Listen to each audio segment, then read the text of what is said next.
समाज में कहां हम गलती करते हैं, मेरे जीवन का अनुभव क्या कहता है जरा सुनिएगा। गलतियां कहां करते हैं हम लोग, सुनिए। एक दोस्त, एक आदमी है जिसके 4-6 दोस्त हैं। 4-6 दोस्त साथ में बैठ के चाय पीते हैं, साथ में ही खाते पीते हैं और साथ में अधिक समय गुजारते हैं। तभी क्या हुआ, उन 4 दोस्तों में जो एक दोस्त था वो सोचा कि अपने दोस्तों के साथ में व्यर्थ में समय गुजारता हूं, कभी यहां घूम रहा हूं, कभी यहां चाय पी रहा हूं, कभी यहां, तो समय व्यर्थ जा रहा है। तो एक दोस्त ने सोचा क्यों ना मैं अपना खुद का बिजनेस शुरू कर दूं, क्यों ना मैं अपना खुद का कुछ काम शुरू कर दूं। तो एक ने काम स्टार्ट किया, अपना कुछ बिजनेस, और वो उसमें आगे बढ़ने लगा। जब वो आगे बढ़ने लगा तो उसके जो 3 दोस्त थे, अब उन तीनों को लगा यार ये तो हमसे बहुत आगे चला गया। फिर वो 3 कौन हो गए, वही 3 हो गए उसके सबसे बड़े, वही 3 दुश्मन। कहीं बाजार से लाने नहीं पड़ते कि चलो भैया तुम हमसे दुश्मनी करो। दुश्मन हमें कहीं बाजार से लाने नहीं पड़ते। आप वो एक लड़का, एक व्यक्ति जो सफल हो गया तो उसके अपने वो दोस्त, वो 3 बन गए दुश्मन, और वह उसको खींचने लगे कि हम जैसे हैं तुम भी ऐसी रहो हमारी तरह। कहां आगे जा रहे हो, है ना, तुम भी हमारी तरह रहो। तो समाज में आप ये गलती करते हैं कि आप पहले ज्यादा किसी को मुंह लगा लेते हैं, फिर वही लोग जिनके साथ आप उठते बैठते थे वही लोग आपकी बुराई करने लग जाते हैं, वही आपको उलझाने लग जाते हैं, वही आप पर मिथ्या आरोप लगाने लग जाते हैं। इसलिए कहा करता हूं कि समाज में ज्यादा लोगों के बीच में उठना बैठना भी बुरा है। 4 जगह उठे बैठेंगे 4 बातें होंगी। 4 बातों में कौन सी बात किसको बुरी लग जाए और कौन सी बात का वो राई का पहाड़ बना दे। इसलिए समाज में ज्यादा लोगों के साथ उठना बैठना भी अच्छा नहीं। आप किसी को अपने घर बुलाइए, आप एक बहुत बड़ा घर बनाइए, आप बहुत कामयाब हो जाइए, तो आप जिनको अपने घर बुलाएंगे, तो जो आपके घर आएंगे, आप शादी में बुलाइए, बच्चे के जन्मदिन में बुलाइए, किसी को समाज को आप बुलाते हैं, सब लोग आते हैं। तो सब लोग आते हैं तो जरूरी नहीं है कि बहुत लोग आपको आशीर्वाद देने ही आए हैं। कुछ लोग आपका वैभव देखकर ईर्ष्या पाल ले, अरे इनके पास इतना है, अरे तो इतनी तरक्की कर गए। वो आपसे मिलेंगे, आपका सब देखेंगे और जाकर के आपसे ईर्ष्या द्वेष चालू कर देंगे। इसलिए ज्यादा लोग उनके साथ उठो बैठो जो सदा भगवान की चर्चा करें, सत्संग किया करो, सत्संग में उठो बैठो, व्यर्थ की प्रपंच पंचायत में ना उलझें, यही सार है ना। ज्यादा प्रपंच में नहीं उलझना चाहिए किसी को, वरना आपका ही नुकसान है, आपके समय का ही नुकसान है। एक गांव का एक आदमी शहर चला गया और शहर जाकर उसने पहली बार लालटेन लेकर के आया। क्या लाया, जब लालटेन शुरू चला था तो लालटेन का भी एक क्रेज था। लालटेन जानते हैं आप लोग, लालटेन लेके आया। अब उसने अपने आंगन में लालटेन जलाया, और लालटेन ऐसा होता है कि आंगन में हवा चलती रहे तो भी जलता रहे, क्योंकि कांच का सपोर्ट रहता है उससे। क्यों? अब वो लाया, अब सारे गांव के लोग आए, भैया ये क्या चीज ले आए तुम, हमारा दिया तो हवा में बुझ जाता है, तुम्हारा बुझ नहीं रहा है।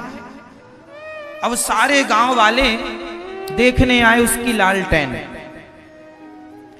अब गांव वालों में काना फूसी चालू हो गई, यार भैया अपन सबके घर में अंधेरा है, इसके घर में उजेला है, क्या करें कि इसके घर में भी अंधेरा हो जाए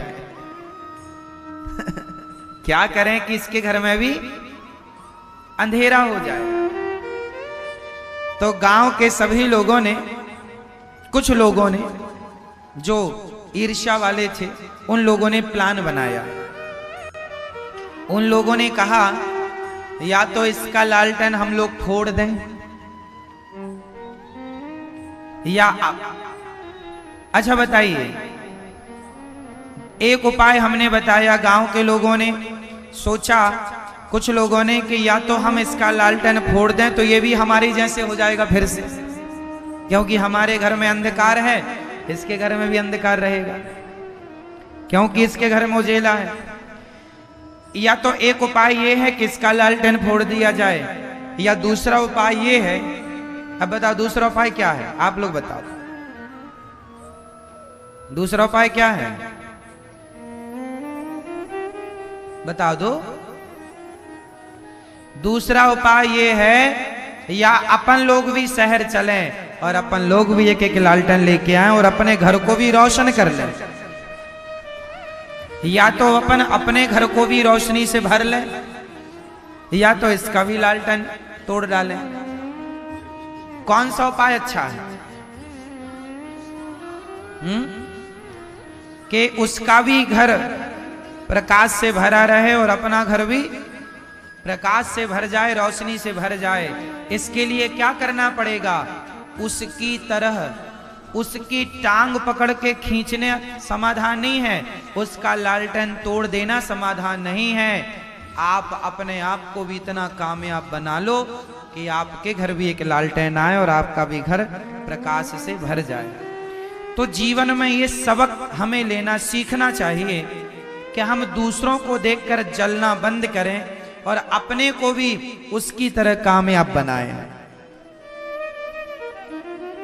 अपने को भी हम उसकी तरह कामयाब बनाएं, ना कि उसका पांव पकड़ के खींचे। तो ये सिद्धांत जीवन में आप सब लोगों के काम आएंगे, आपके बच्चों के काम आएंगे। पूतना मौसी जैसे लोग भी समाज में रहते हैं, जो जहर लेकर के चली गईं और भगवान को जहर पिलाना चाह रही हैं, पर भगवान ने पूतना को देखते ही अपनी आंखों को बंद कर लिया है।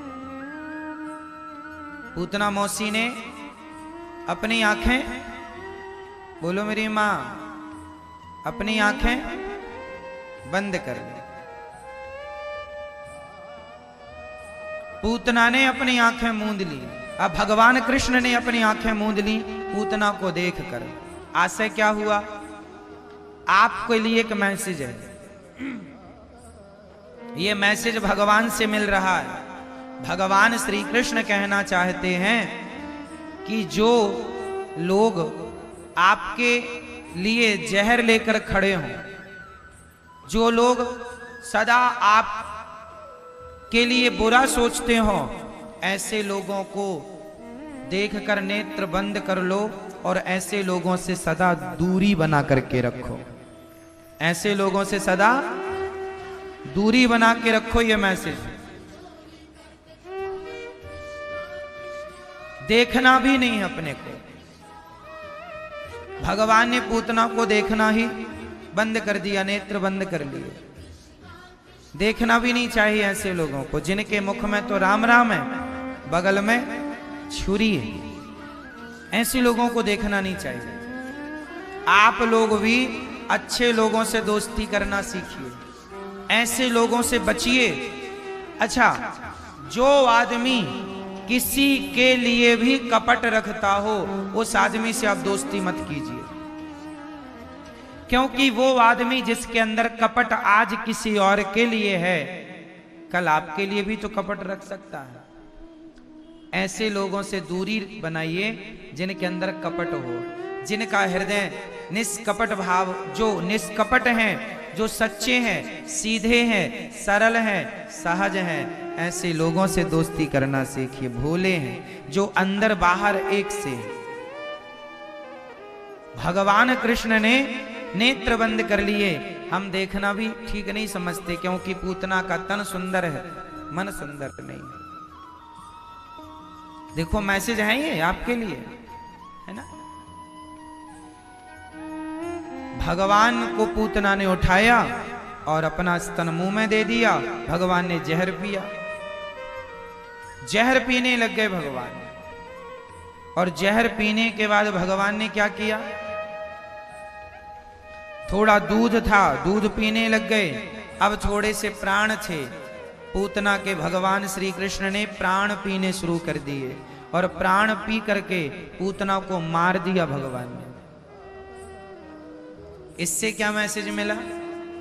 ये कथा ये कहती है कि जीवन में हमें या तो ऐसे लोगों से दूरी बना लेनी चाहिए, दुष्टों से, है ना, या फिर जब वो आपने आंख बंद कर ली, आप भगवान ने तो पूतना को देखा नहीं, पर पूतना फिर भी पास आ रही है और फिर भी पंगा ले रही है, तो आप अपने आप को इतना स्ट्रांग बनाइए कि आप पहले तो दुष्टों को इग्नोर करें, पर फिर भी वो आपके पास आए तो आप इतने मजबूती से उनके सामने खड़े होइए कि आपसे डरकर वो सदा सदा के लिए चले जाएं, है ना।